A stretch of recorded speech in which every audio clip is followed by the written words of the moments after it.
믿음의 주여 또 온전하게 하시는 이인 예수를 바라보자. 그는 그 앞에 있는 기쁨을 위하여 십자가를 참으사 부끄러움을 개의치 아니하시다니 하나님 보좌 우편에 앉으셨느니라. 너희가 피곤하여 낙심하지 않기 위하여 죄인들이 이같이 자기에게 거역한 일을 참으신 일을 생각하라. 히브리서 12장 2절과 3절 말씀입니다. 믿음의 주여 또 온전하게 하시는 이인 예수를 바라보자. 이 시간 히브리서 기자는 우리에게 이와 같이 권면하고 있습니다. 왜 예수님을 바라봐야 되나요? 당연한 것이겠죠. 아기를 잉태한 여인들, 그 순간부터 모든 것에 삼가 조심합니다. 그리고 좋은 것만 생각하려고 하죠. 또 좋은 것만 들으려고 합니다. 또 좋은 것만 바라보려고 합니다. 왜 그렇습니까? 그래야지만 아이에게 좋은 영향을 미칠 거라고 생각하기 때문이죠. 자, 뱃속에 있는 아기를 향해서도 아기를 위해서도 이와 같이 하는데 하물며 우리 믿음의 사람들 어떻게 살아야 될까요? 특별히 요즘 우리가 피곤하여 낙심하기 좋은 때입니다. 3절 말씀 보세요. 너희가 피곤하여 낙심하지 않기 위하여. 피곤하여 낙심하기 좋은 때.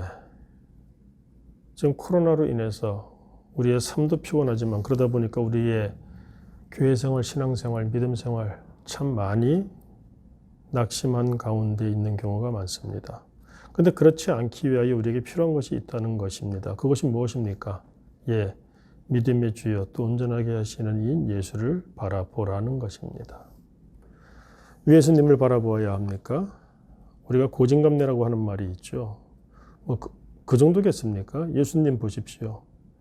그는 그 앞에 있는 기쁨을 위하여, 어떤 기쁨입니까? 하나님께 인정받는 것이죠. 그래서 하나님 보좌 우편에 앉는 것입니다. 하나님이 허락하신 복된 자리에 앉는 것, 하나님의 복된 그 사람으로서 살아가는 것.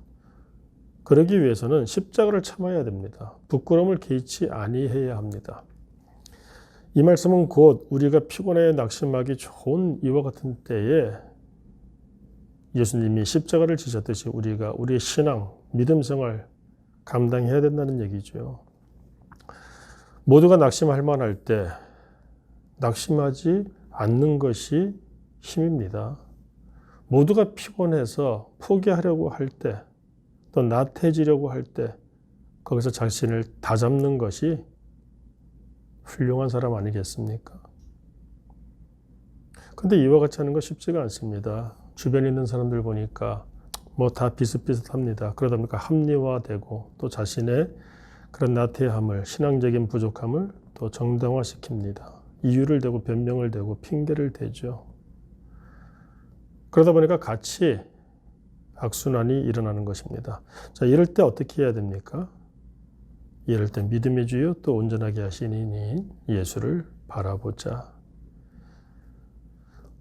한번 생각해 보십시오. 사실 우리도 예수님에 대해서 거역했지 않습니까? 이같이 자기에게 거역한 일, 그런데 그것을 참으신 이가 바로 예수님입니다. 그를 생각하라. 삶에는 결코 유행이나 우연이 없습니다. 특별히 이 믿음의 생활, 또 그 가운데 하나님의 사람들에게 허락하시는 복 있는 삶, 절대로 우연이나 유행은 없습니다. 하나님의 사람으로서 하나님의 복을 받기를 원한다면 성경에 나와 있는 모든 선진들이 보여주는 모범을 쫓아야 됩니다. 그것은 힘든 시간을 참아내야 된다는 것이죠.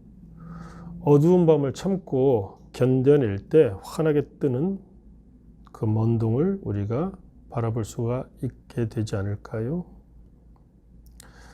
그런데 주변에 그렇게 같이 걸을 만한 사람들이 많지 않죠? 어떻게 우리가 이 어려운 때를 믿음을 지키면서 이겨낼 수 있겠는가? 그래서 오늘 말씀합니다. 믿음의 주여 또 온전하게 하시는 이인 예수를 바라보자. 오늘 우리는 무엇을 바라보며 시작하고 있나요? 돈입니까? 사람입니까? 권세입니까? 세속적으로 우리에게 손을 내미는 유혹하는 것들이 많이 있습니다. 그러나 우리는 예수님만을 바라봐야 됩니다. 여러분 어렸을 때 운동회를 학교에서든 교회에서든 해보신 적 있으시죠? 그럼 운동장에다가 미리 선을 그어 놓아야 됩니다. 그런데 그 주전자에다가 물을 가득 넣어서 선을 긋는데 긋고 나면 삐뚤빼뚤해요. 그래서 뭔가를 하기가 참 어렵습니다. 선을 그나마 곧게 긋기 위해서 필요한 것은 무엇이죠? 선을 긋는 사람이 먼 곳을 보는 겁니다. 먼 곳에 있는 깃발, 사람을 보고 지금 앞을 보는 것이 아니라 거기를 바라보고 빠르게 나아가는 것이죠. 그러면 그나마 선이 곧게 그려집니다. 순간적으로 보고 있던 것을 놓치고 앞을 보거나 주변을 보게 되면 다시 선이 삐뚤빼뚤하게 되는 것, 우리가 경험해 보았죠. 힘들고 어려울 때일수록 잠시도 한눈을 팔면 곤란하게 됩니다. 지금 나는 무엇을 보고 있습니까? 무엇을 바라보고 있습니까? 특별히 요즘 같은 때 내 신앙생활은 어떠한가요? 믿음의 주여 또 온전하게 하시는 이니 예수를 바라보자. 기도하겠습니다. 하나님 아버지, 때가 어렵습니다. 세상이 약합니다. 그러다 보니 우리의 신앙도 세상을 바라보게 되고 심지어 코로나를 바라보게 됩니다. 아버지 하나님, 그렇게 해서야 어떻게 하나님의 복이 있겠습니까? 그래서 예수님을 바라보라고 말씀하십니다. 그는 그 앞에 있는 기쁨을 위하여 십자가를 참으셨고 부끄러움을 개의치 아니하셨다. 그러더니 하나님 보좌 우편에 앉으셨느니라.